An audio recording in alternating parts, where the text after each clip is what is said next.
का रे, डोळ्यात पाणी का? फक्त यासाठी रडतोयस ना की तुला माझ्याकडे अक्कलकोटला येता येत नाहीये.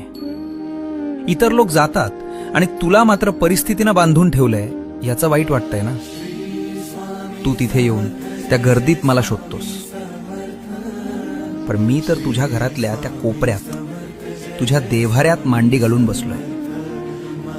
बाळा, मंदिरात मी राजा म्हणून बसलोय, लोकांचं गाऱ्हाणं ऐकायला, पण तुझ्या घरात मी बाप म्हणून वावरतोय, तुला सांभाळायला.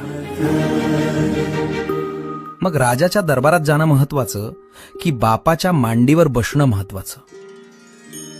त्यामुळे अक्कलकोटला येता येत नाही याची खंत करू नकोस. आत्ता याच क्षणी डोळे मिट आणि बघ, मी तुझ्या समोर उभा नाहीये, तर मी तुझ्या आत बसलोय.